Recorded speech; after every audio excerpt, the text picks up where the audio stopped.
Hello everyone, कैसे हो आप सब। मैं उम्मीद करती हूँ आप सब बिल्कुल ठीक होंगे। आज हम स्टार्ट कर रहे हैं एक बहुत ही इंपॉर्टेंट जर्नी, प्रोग्रामिंग की जर्नी। और इस जर्नी का पहला स्टेप क्या है? Java programming. ठीक है। अब हो सकता है आपके दिमाग में एक सवाल आ रहा हो कि दीदी जावा मुश्किल होती है क्या? तो मैं आपको पहले ही बता दूं, जावा मुश्किल नहीं होती है। ठीक है, बस सही तरीके से समझने आना चाहिए। ओके। और यहाँ ना मैं हूं ना, तो आपको टेंशन लेने की बिल्कुल जरूरत नहीं है। मेरा मोटिव ही है बहुत सिंपल लैंग्वेज में आपको एक्सप्लेन करना। ठीक है, जिससे आपको एक बार आप देख लोगे वीडियो को तो आपको एकदम क्लियर हो जाएगा, सारे कॉन्सेप्ट एकदम आप समझ जाओगे क्या कैसे होता है। तो आज का लेक्चर थोड़ा लंबा होने वाला है क्योंकि हम बेसिक से बिल्कुल स्ट्रॉन्ग करने वाले हैं, इंट्रोडक्शन टू जावा। तो चाय पानी जो भी आपको चाहिए अपने पास रख लो और चलो शुरू करते हैं। ठीक है, तो फर्स्ट लेक्चर कौन सा है? Introduction to Java. अब देखो, अब हम जावा पढ़ रहे हैं तो सबसे मेन सवाल आता है कि प्रोग्रामिंग एक्चुअली होती क्या है। ठीक है, तो जावा समझने से पहले ये चीज जानना बहुत जरूरी होता है, इसको समझ लेते हैं पहले। जैसे सोचो, आप आपके घर में आपके भाई हो गए, बहन हो गए, वो आप उनको क्या बोलते हो कि जाओ लाइट बंद कर दो, लाइट बंद कर दो। ठीक है, तो मतलब उनको आप जब सही बताओगे क्लियरली तभी वो आपका काम सुनेंगे ना। तो कंप्यूटर भी बिल्कुल ऐसे ही होता है, कंप्यूटर खुद कुछ नहीं करता है जब तक उसे आप इंस्ट्रक्शन न दें। ठीक है, तो कंप्यूटर को इंस्ट्रक्शन देने का काम ही क्या कहलाता है? तरीके को क्या कहते हैं? प्रोग्रामिंग कहते हैं। ठीक है, अब आपको क्लियर हो गया होगा प्रोग्रामिंग का मतलब क्या होता है। अब हम दूसरा बात करते हैं कि आखिर प्रोग्रामिंग लैंग्वेज क्या होता है। प्रोग्रामिंग तो हम समझ गए। ठीक है, तो देखो कंप्यूटर को इंस्ट्रक्शन कैसे दें। जैसे कि मान लो, क्या हम उसे हिंदी में बात कर सकते हैं? क्या हम उससे इंग्लिश में बात कर सकते हैं? नहीं ना। तो कंप्यूटर क्या समझता है? कंप्यूटर सिर्फ प्रोग्रामिंग लैंग्वेज समझता है। जैसे आपके जावा हो गई, पाइथन हो गई, सी सी प्लस प्लस हो गई, ये सब कंप्यूटर की क्या होती है? लैंग्वेज होती है। ठीक है, अब हम चलो स्टार्ट करते हैं तो आपको समझ में आएगा प्रोग्रामिंग और प्रोग्रामिंग लैंग्वेज क्या होती है। ठीक है, तो चलो अब हम देखते हैं जावा क्या होता है। तो आपको यहाँ पे डिफिनेशन दिख रही होगी, इसको समझते हैं। तो जावा एक प्रोग्रामिंग लैंग्वेज, जैसे मैंने बताया प्रोग्रामिंग लैंग्वेज का मतलब क्या होता है, जो दुनिया में सबसे ज्यादा यूज होने वाली लैंग्वेज में से एक है। जैसे समझो कि आप एटीएम यूज करते हो, रेलवे टिकट बुकिंग करते हो, ये सब इसके सबके पीछे क्या है, ये किससे बना है? तो ये जावा प्रोग्रामिंग लैंग्वेज से बनी होती है। ठीक है, अब जावा की हिस्ट्री देखते हैं हम। देखो, तो आप यहाँ पे देख सकते हो। हाँ, इसको समझते हैं चलो। तो जावा का जन्म कब हुआ था? 1995 में हुआ था। एक साइंटिस्ट थे जेम्स गोसलिंग, वो सन माइक्रोसिस्टम नाम की कंपनी में काम करते थे। उन्होंने एक लैंग्वेज बनाई थी जिसका पहला नाम क्या था? ओक था। ठीक है, लेकिन ओक ना पहले से किसी कंपनी के नाम पे रजिस्टर्ड था, इसलिए उन्होंने, उनकी टीम ने उसका नाम चेंज करके क्या रख दिया? जावा रख दिया। ठीक है, इसलिए इसे क्या बोलते हैं? फादर ऑफ जावा इनको बोलते हैं। ठीक है, अब यहाँ पे एक पॉइंट आता है, इसको समझते हैं हम कि जावा का नेचर कैसा होता है। तो जावा का नेचर कैसे होता है? Object oriented, case sensitive and class based programming language. इसका मतलब क्या होता है? देखो, सबसे पहले समझते हैं कि हाई लेवल का मतलब क्या होता है। ठीक है, तो हाई लेवल का मतलब ये होता है कि जो ह्यूमंस के लिए इजी हो, जैसे इंग्लिश हो गई तो इजी हो जाए ना उनके लिए, तो जावा कोड देख के हम समझ सकते हैं। कंप्यूटर के लिए भी मतलब कन्वर्ट हो जाता है, बहुत इजी होता है, इंग्लिश जैसे ही लगता है, इसलिए से हाई लेवल बोला जाता है। Next, case sensitive. अब केस सेंसिटिव का मतलब क्या होता है कि जो आपका कैपिटल होता है और स्मॉल होता है, वो दोनों डिफरेंस होता है, इनमें फर्क होता है। ठीक है, तो इसलिए कोडिंग में ध्यान रखना पड़ता है क्योंकि केस सेंसिटिव है, तो उनको आप एक समझ के मतलब कि ये है तो सेम ही है, इसमें ऐसा नहीं होता है। ठीक है, नेक्स्ट बात करते हैं ऑब्जेक्ट ओरिएंटेड। इसका मतलब क्या होता है? देखो, इसका मतलब होता है इसका मतलब क्या होता है कि जावा ना रियल लाइफ चीजों को कंप्यूटर में कॉपी करती है। जैसे समझो कि एक स्टूडेंट हो गया स्कूल में। ठीक है, उसका स्टूडेंट का जो पास क्या होता है, उनका उसका नेम होता है, रोल नंबर होता है, मार्क्स होते हैं, और स्टूडेंट का काम क्या होता है? पढ़ना, एग्जाम देना। तो जावा में ना डेटा प्लस काम, ये क्या कहलाता है? ऑब्जेक्ट कहलाता है। ठीक है, तो ये क्या कहलाता है? ऑब्जेक्ट। अब हम इसके फीचर्स देखते हैं जावा के। तो पहला फीचर्स क्या है? ऑब्जेक्ट ओरिएंटेड प्रोग्रामिंग, जो मैंने अभी आपको बताया इसका मतलब क्या होता है। ठीक है, इसमें क्या होता है? ऑब्जेक्ट और क्लास होता है। ओके, अब इसके कुछ फोर फंडामेंटल्स हैं जो इंपॉर्टेंट है समझ। अगर आपने इसे समझ लिया ना तो आपको जावा एकदम क्लियर हो जाएगा। इसको समझते हैं चलो। तो पहला कौन सा है? इनकैप्सुलेशन, इसको देखते हैं। ठीक है,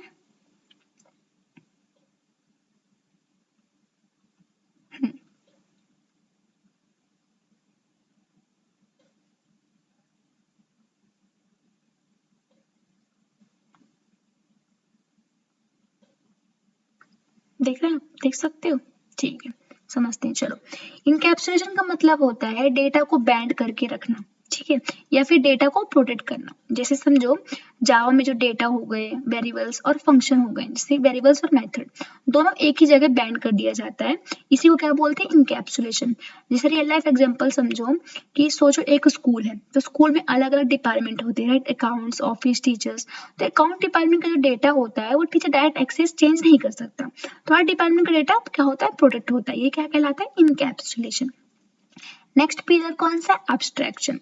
अब एब्स्ट्रैक्शन का मतलब क्या होता है, तो एब्स्ट्रैक्शन का मतलब होता है कि सिर्फ मतलब काम की चीजें दिखाना और जो चीजें मतलब इंपॉर्टेंट नहीं उसको मतलब हाइड करना, मतलब कि अंदर का जो लॉजिक होता है उसे छुपा देना। जैसे समझो एटीएम मशीन हो गई, उसका एग्जांपल बेस्ट है।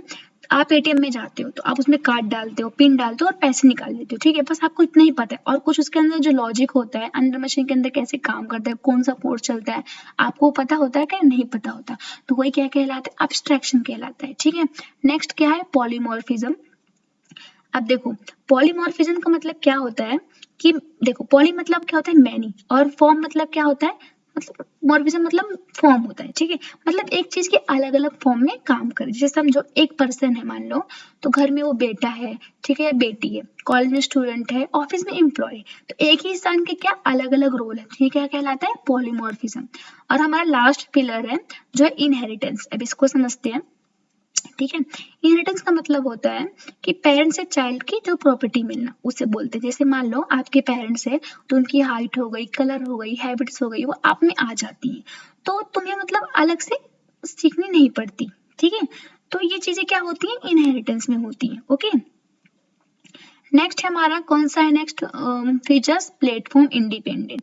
अब इसको समझते हैं, चलो। देख रहे हैं आप यहाँ पे स्क्रीन पे, दिख रहा है आप लोग को, ठीक है।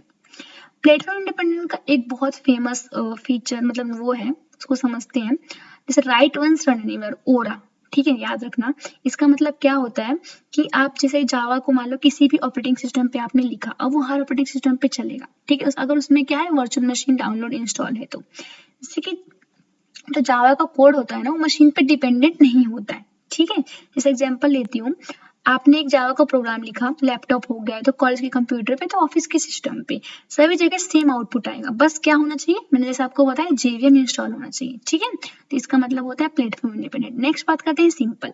अब सिंपल क्यों बोला जाता है जावा को, क्योंकि जावा में पॉइंटर्स नहीं होते, आपने सी में पढ़ा होगा पॉइंटर्स का मतलब क्या होता है, ठीक है।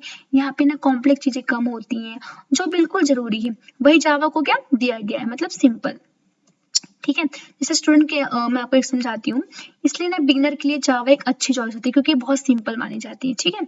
नेक्स्ट है आपका सेफ एंड रिलेबल। अब इसको समझते हैं, देखो जावा ना सिक्योर लैंग्वेज है, राइट, क्योंकि जावा डायरेक्ट मेमोरी एक्सेस अलाउ नहीं करती है। जैसे समझो आप लोग जैसे एग्जाम हॉल हो गया स्टूडेंट, तो हर स्टूडेंट अपने ही आंसर पे शीट मतलब अपने ही शीट पे आंसर लिखते हैं, राइट, तो दूसरे का मतलब दूसरे को क्यों नहीं लिखता है, तो जावा भी हर प्रोग्राम को अपनी बाउंड्री में पे रखता है, ठीक है, इसलिए सिक्योर है वो। नेक्स्ट है रोबस्ट। अब रोबस्ट का मतलब होता है स्ट्रॉन्ग लैंग्वेज, ठीक है, सिंपल वे में समझा रही हूँ। देखो ये स्ट्रॉन्ग और रिलेबल है। जैसे कि समझो जावा पहले ही एरर पकड़ लेता है, जैसे एक्सेप्शन हैंडलिंग हो गया, गार्बेज कलेक्शन हो गया, इससे प्रोग्राम क्रैश होने से चांसेस क्या होते हैं, कम होते हैं, इसलिए इसे रोबस्ट भी बोला जाता है। नेक्स्ट है हाई परफॉर्मेंस। अब हाई परफॉर्मेंस का मतलब क्या है कि जावा फास्ट होती है क्योंकि ये यूज करती है, क्या यूज करती है, जस्ट इन टाइम मतलब जेआईटी, ठीक है, जेआईटी कंप्यूटर यूज करती है, इसलिए इसका जो क्या फास्ट होता है कोड वगैरह। जो कोड बार बार यूज होता है जावा उसे क्या बना देता है, फास्ट बना देता है, ठीक है। लास्ट फीचर है हमारा सैंडबॉक्स फीचर, इसको समझते हैं, इंपॉर्टेंट है। देखो जावा प्रोग्राम एक अलग सेफ एरिया में रन होता है, राइट, इस सिस्टम फाइल को क्या होता है, नुकसान नहीं होता है, इसलिए जावा ट्रस्टेड है, इसलिए इसका मतलब क्या होता है, सैंडबॉक्स एग्जीक्यूशन होता है यहाँ पे, ठीक है। अब हम बात करते हैं नेक्स्ट पॉइंट की। देखो फ्रेंड्स ये हमारा कौन सा टॉपिक है, जावा प्रोग्रामिंग टर्मिनोलॉजी, ठीक है। तो देखो जावा सीखने से पहले हमें कुछ इंपॉर्टेंट टर्मिनोलॉजी समझनी बहुत जरूरी है। अगर आप ये टर्म क्लियर कर लोगे ना तो जावा आपको कभी भी डिफिकल्ट नहीं लगेगा, ठीक है। तो चलिए एक टर्म को डिटेल में और रियल लाइफ एग्जांपल के साथ समझते हैं। तो आप यहाँ पे देख सकते हो इसका फ्लो डायग्राम देखो, आपको समझेगा कैसे टर्मिनोलॉजी होती है, ठीक है। पहले सोर्स कोड, फिर जावा कंपाइलर, फिर बाइट कोड, फिर कैसे जेवीएम में जाता है, फिर ऑपरेटिंग सिस्टम। अब इसको हम समझते हैं इनके टर्म को, ठीक है। तो आप यहाँ पे क्या देख रहे हो, जावा वर्चुअल मशीन। अब इसका मतलब क्या होता है, जेवीएम का मतलब क्या होता है? जेवीएम क्या है, एक वर्चुअल मशीन है जो जावा प्रोग्राम को रन करता है, राइट। ये डायरेक्टली हार्डवेयर पे काम नहीं करता बल्कि सॉफ्टवेयर के थ्रू काम करता है। अब इसका देखो फ्लो क्या है, मैं आपको समझाती हूँ। तो इसमें पहले क्या होता है, प्रोग्रामर क्या होते हैं, जावा कोड लिखते हैं, ठीक है। फिर कंपाइलर कोड को बाइट कोड में कन्वर्ट करता है और जेवीएम उस बाइट कोड को एग्जीक्यूट करता है। इसे समझो, जैसे हम हिंदी बोलते हैं, ठीक है, और ट्रांसलेटर क्या करता है, इंग्लिश में कन्वर्ट करता है और सामने वाला समझ लेता है, राइट। तो वैसे ही जावा कोड जो होता है वो बाइट कोड में करता है और बाइट कोड जेवीएम समझता है, ठीक है।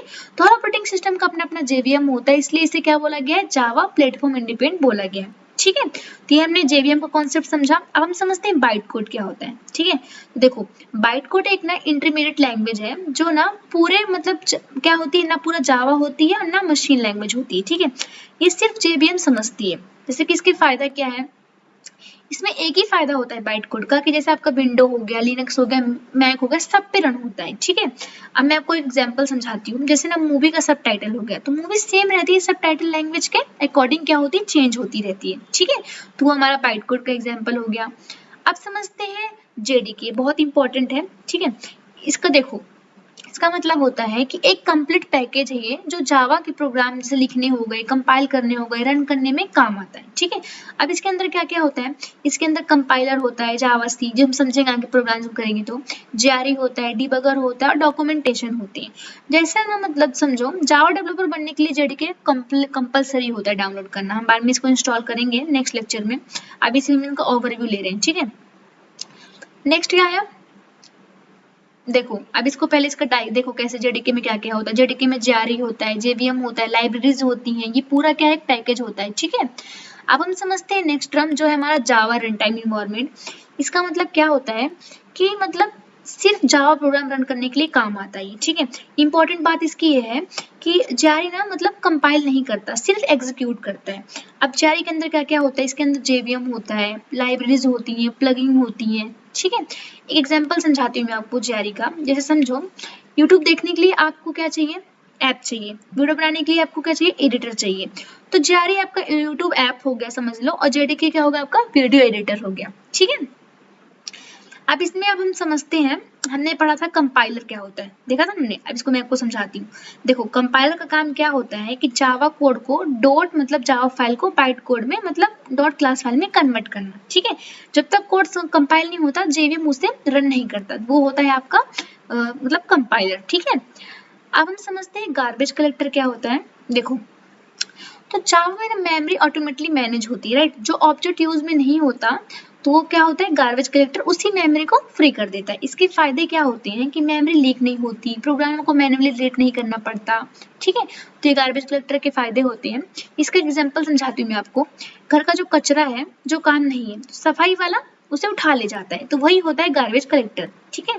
मतलब जो चीजें यूज नहीं होती उसको रिमूव कर देता है वो।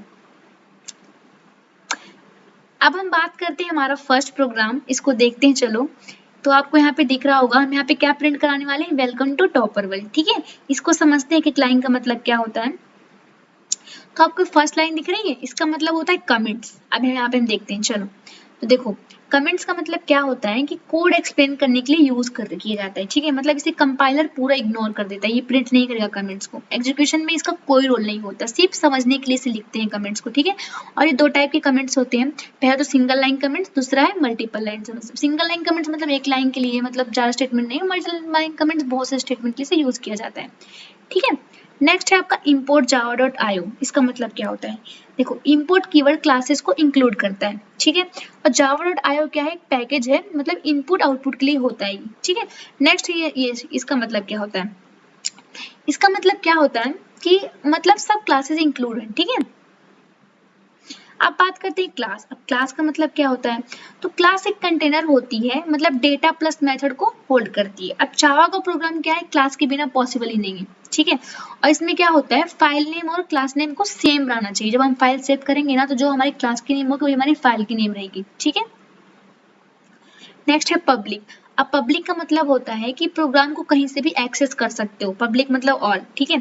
स्टैटिक में क्या, स्टैटिक अब समझते हैं इसका मतलब क्या होता है। देखो मेथड को बिना ऑब्जेक्ट बनाए कॉल कर सकते हो तो क्या कहलाता है आपका स्टैटिक। अब जेवीएम डायरेक्टली मेन फंक्शन को क्या करता है, कॉल करता है, ठीक है।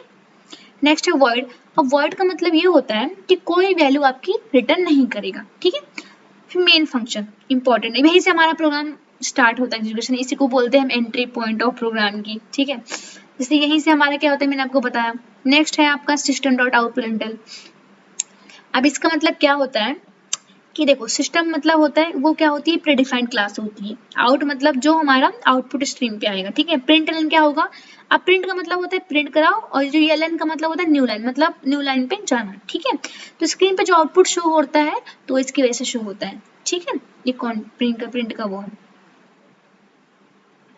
अब हम समझते हैं एडवांटेज क्या क्या है इसके, तो चलो इसको देखते हैं कि करके। तो पहला एडवांटेज क्या है, प्लेटफॉर्म इंडिपेंडेंट, जैसे मैंने आपको बताया। अब इसका मतलब क्या होता है कि राइट वंस रन एनीवेयर, मतलब एक बार लिखो हर जगह रन होगा। जैसे समझती हूँ मैं आपको, देखो जावा का कोड हर ऑपरेटिंग सिस्टम पे रन होता है, जैसे आपका विंडो हो गया, मैक हो गया, लिनक्स हो गया। तो उसी का मतलब क्या होता है, प्लेटफॉर्म इंडिपेंडेंट होता है, ठीक है। अब मैं आपको एग्जांपल समझाती हूँ इसका, तो आपको अच्छी तरह से समझिएगा, ठीक है। जैसे सोचो, अब देखो जैसे कि पीडीएफ फाइल हो गई, तो मोबाइल हो गया, लैपटॉप हो गया, टैबलेट हो गया, सब पे ओपन हो जाती है, राइट। तो एक बार कोड लिखो कहीं भी चलाओ, जैसे राइट वंस रन एनीवेयर, यही मतलब क्या होता है, प्लेटफॉर्म इंडिपेंडेंट, ठीक है। और इसमें क्या होता है कि जो जावा कोड होता है ना, तो पहले बाइट कोड में कन्वर्ट करता है और जेवीएम उस बाइट कोड को अपने सिस्टम के अकॉर्डिंग रन करता है, ये क्या कहलाता है, प्लेटफॉर्म इंडिपेंडेंट। तो इस वजह से पॉसिबल होता है, ठीक है। नेक्स्ट बात करते हैं सिंपल। अब सिंपल का मतलब क्या है, जावा सिंपल कीवर्ड, क्योंकि यहाँ पे पॉइंटर नहीं होते, कॉम्प्लेक्स फीचर रिमूव कर दिए गए हैं जावा में, सिंटेक्स इजी और रीडेबल होता है, इसलिए इसे सिंपल बोला है, ठीक है। तो यहाँ पे ना अगर मान लो आपको ओप्स के कॉन्सेप्ट समझ में आ गए ना, तो जावा सीखना काफी इजी हो जाता है, ठीक है। नेक्स्ट बात करते हैं ऑब्जेक्ट ओरिएंटेड। अब मैंने आपको पहले ही बताया था ऑब्जेक्ट ओरिएंटेड का मतलब क्या होता है। इसके 4 पिलर्स हैं, इनकैप्सुलेशन, इनहेरिटेंस, पॉलीमॉर्फिज्म। इसमें ऑब्जेक्ट ओरिएंटेड का मतलब क्या होता है, इसमें ऑब्जेक्ट क्लास होती है, ठीक है। और इसके फायदे क्या क्या होते हैं, जो कोड होता है रिज्यूबल होता है, मेंटेनेंस इजी हो जाती है और real world problem easily solve कर सकते हो। जैसे समझो एक बार जैसे कि मान लो बन गया कोड, तो आप उसे बार बार यूज कर सकते हो, ठीक है, उसको मतलब हो जाता है ऑब्जेक्ट ओरिएंटेड प्रोग्राम। दूसरा है सिक्योर। सिक्योर का मतलब क्या होता है कि देखो जावा में पॉइंटर्स नहीं है, ठीक है, और इसमें ऑटोमेटिक मेमोरी मैनेजमेंट है, मतलब और इसमें बाइट कोड वेरिफिकेशन, इसलिए सिक्योर बोलते हैं इसको। नेक्स्ट है सिग्निफिकेंट डेवलपर कम्युनिटी। इसका मतलब हो जाता है कि जावा को ना मतलब बहुत सारे कम्युनिटीज हैं जहाँ पे आप जावा सीख सकते हो, मतलब हर जगह पे, मतलब जैसे कि समझो मिलियंस ऑफ डेवलपर्स हैं, ऑनलाइन सपोर्ट अवेलेबल है आपको। इसके फायदे क्या, आपको ट्यूटोरियल्स वगैरह, लाइब्रेरीज वगैरह फ्री में मिल जाती है, ठीक है। इसलिए इसके फ्रेमवर्क्स वगैरह मिल जाते हैं, तो इसलिए इसको बोला गया डेवलपर कम्युनिटी, ठीक है।